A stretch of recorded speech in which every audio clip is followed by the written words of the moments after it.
Welcome back to Chow Time Pods. Your host, Red. I got a video today from ManReacts. I bring absolutely nothing to a man's life. I bring nothing to the table. I was married for 22 years. I left it all there. I will not cook for you any night of your life. You have kids? Great. Can we pretend like it's flowers in the attic? I don't want to see them or hear them. Got a mom. Really? Flowers in the attic is what you want to, is how you want to view their kids. I don't want to meet her. I'm not doing your laundry. I'm not cleaning up. I'm definitely not digging you out of debt. I'm not cheering you on in life. You're an adult. Cheer for yourself. I did all that and more for decades. I have nothing left to give. Quite honestly, I probably shouldn't have given it at all to begin with. Because look where it got me. Divorced.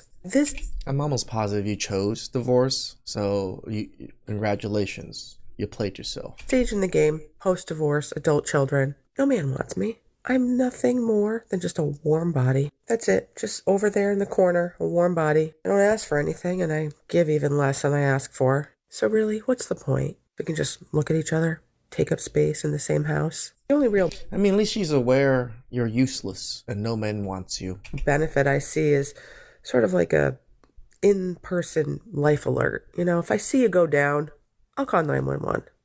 A hill that I will die on is that men don't want a good woman. They want a woman that makes them feel good. And you're going to say, what are you talking about? Men don't actually want a good woman on paper. They don't want you to make good money. They don't want you to be educated. They don't want you to have great credit. They don't want you to have a good body. They don't want you to... Yes, we do. We want you to have amazing credit. We want you to at least be smart.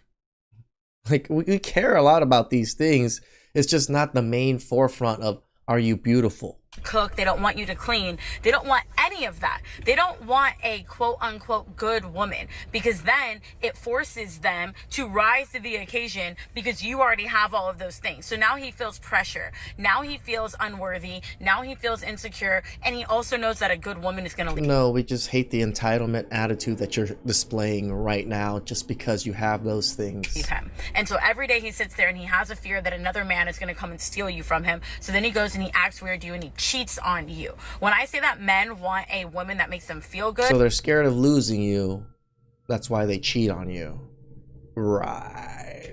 they want a woman who they feel superior over. They want a woman who they make more money than. They want a woman who they feel like they're doing better than. They want a woman that they're... That's what you guys want.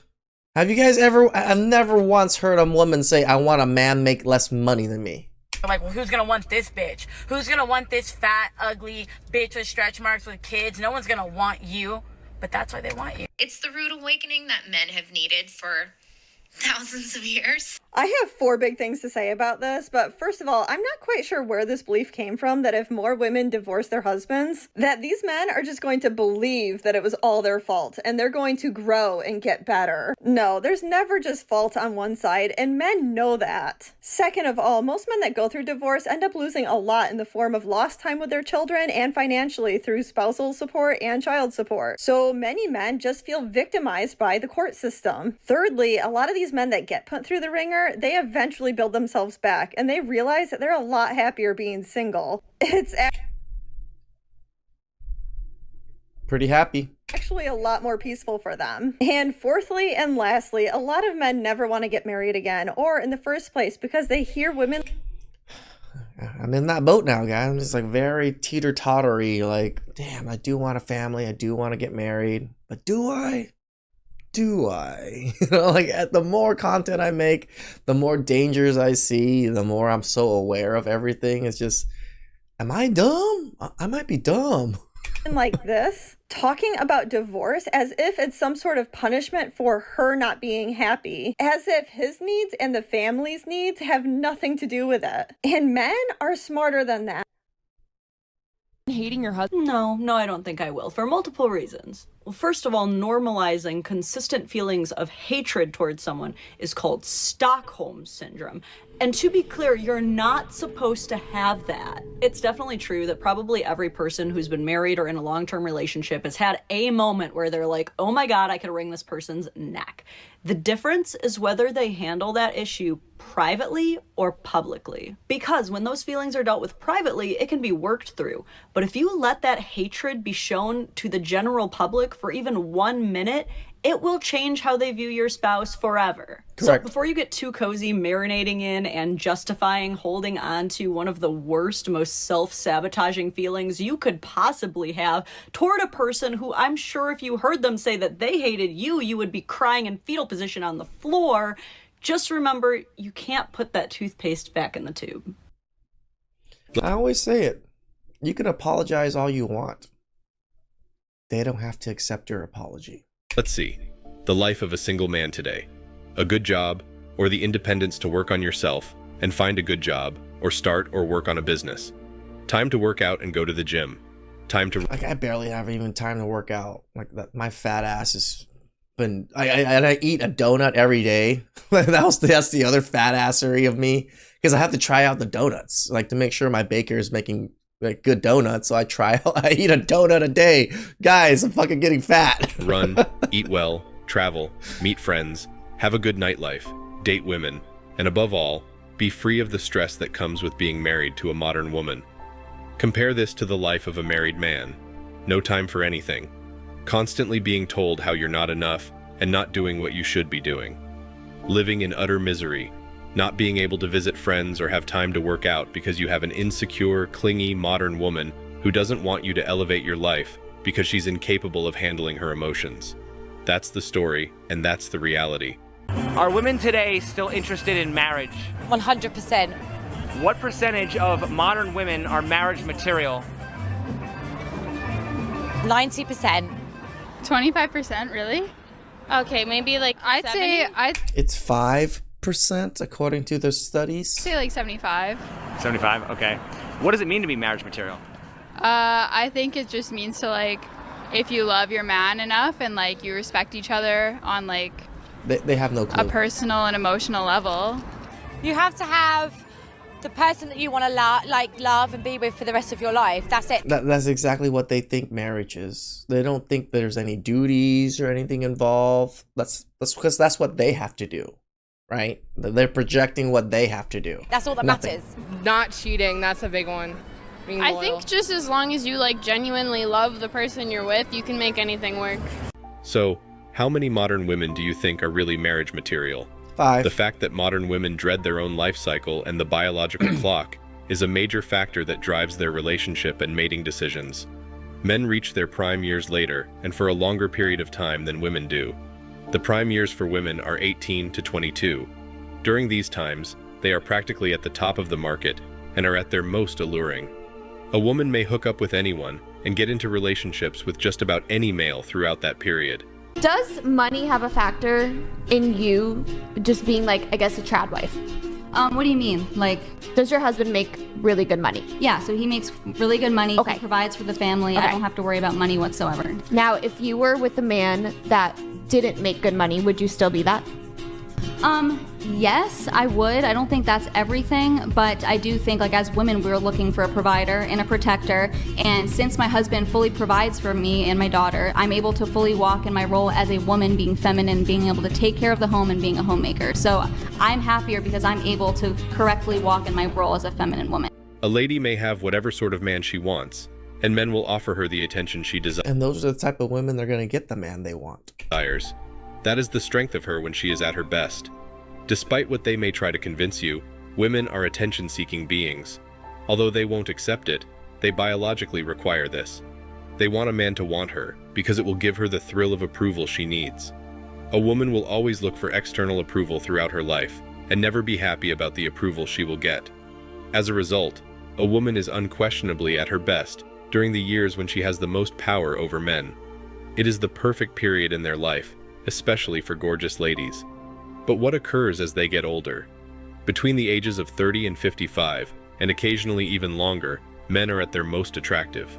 10 years might pass between our prime years, but that's just when we're at our most fertile. We may also get a lot of activity in our 20s if we put in enough effort. So folks, don't misunderstand me. I don't mean to imply that a man's prime is superior to a woman's. No. Just stating that women are much more attractive than guys, and their beauty is a lot more effective than a man's wealth to attract the opposite gender. Men will do anything to get a hot and beautiful woman who is young, chirpy, and supportive. Very true. A woman's prime will burn brighter and sustain itself at a greater value than a man. However, it won't last as long. Compared to an attractive woman of the same age, the hottest woman will draw many more guys. In our 20s, men can still receive the same action. However, if we are unable to do that, we still have 10 more years to improve and reach our peaks. We don't begin to exhibit indicators of losing our attraction until we are in our late 40s. Our peaks can last a very long time if we take proper care of ourselves. Skin matters, guys. Skin matters. I'm about to be 40 this year. People always say I look younger. It's a good thing to look younger, because as you get older, you don't want to be like my friend where he's about the same age as me. The man looks like he's 50. He drinks a lot. Compare this to the abrupt end of a woman's peak.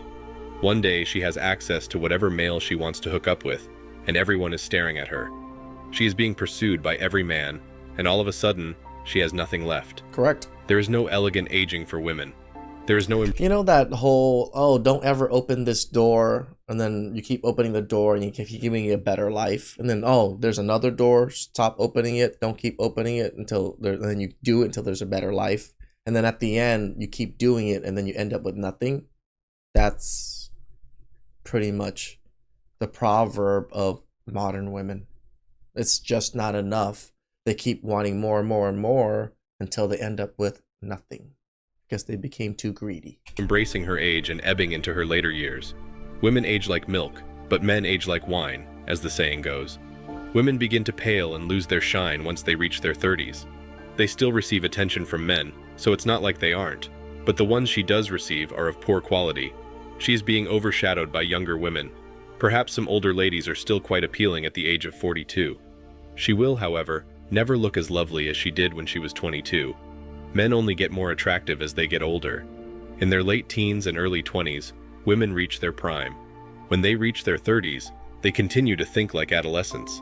We always say it, they grow up, they mature faster, they just never grow up. Well, sorry, they grow up faster, but they just never mature after 16. Keep acting in this way until it becomes less appealing, and they start to develop again.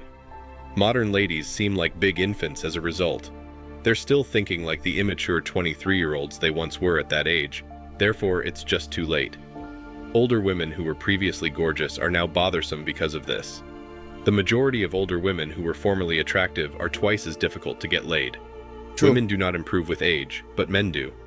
Women are aware of this, so they deal by doing anything they can to go to the doctor, obtain medicines, and get their flaws fixed, until they make the decision to face reality head-on and embrace it. With regard to starting careers, we are now earning more money than before. Ironically, this is exactly what feminism desired, but they failed to consider the fact that a guy doesn't value a woman's accomplishments. I also mean a woman's charisma and appeal as she develops in her profession and works in an office environment. As a woman rises in position and earns more money, the number of potential partners decreases. This is the opposite of a man who is simply attracted to a woman's attractiveness, regardless of her standing. Men don't want to be in relationships with businesswomen or women with masculine personalities. How, therefore, can I claim that these ladies lack any really attractive feminine traits for men? Let me tell you how. Although being a senior partner and vice president requires grit, cruelty, and manly ambition, a woman doesn't get there by being a sweet feminine woman. You must have a strong sense of drive and ambition. Any woman who accomplishes this needs to be extremely masculine, or else others will ignore or make fun of her. True. The reality is that these CEOs are not searching for a woman who exhibits masculine behavior. Since she will always feel like she has something to prove to him, they are not looking for a relationship with a competitive or obstinate woman. Like we say, we are the CEOs of our life. We don't need another CEO. Women like this are not desired by high-value men. They seek out feminine, submissive women. They prefer women who are significantly less competitive than themselves. Men prefer younger women, and prefer women in professions beneath their own. Because of this, there are cliches about the CEO dating the secretary, a stunning 23-year-old. She is less valuable than he is. As so, he gives her instructions. Being in a position of power, he orders her.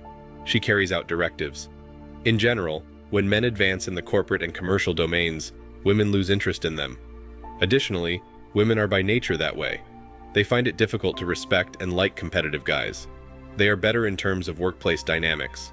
She may appear to be out with a coworker, but in reality, she is actively seeking the CEO and working hard to climb to senior management. In the plant, she won't leave without a clerk, assistant, new hire, or forklift operator. She desires a date with the boss. She hopes to get close to the powerful man. That is the way things are. Females are beginning to understand that this is the way they naturally are and how they are wired. Today's career women are generally displeased with their success and regret their choices. The majority of senior women in business are not feminists. The vast majority of them want families and regret getting into this. I mean, Jordan Peterson says it all the time. All the high-powered lawyers that he's ever really talked to always end up wanting kids and quitting their jobs because that's not the life they truly want. Now that they know that their power and attractiveness have faded, no man wants to be associated with them. It seems to come down to the reality that men have come to the realization that they are far better off without women as companions, girlfriends, and spouses in their lives. In addition, women are becoming aware of this and planning how, in the next years, fewer men will be lusting and scheming after them due to the thousands of them going their own way.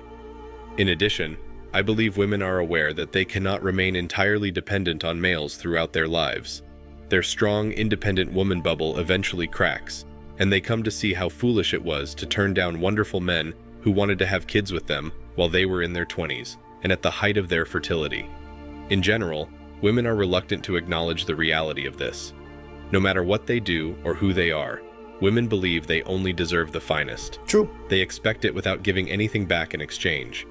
Women steadfastly refuse to believe it despite constant reminders from society that they are overweight and not as attractive as they think they are.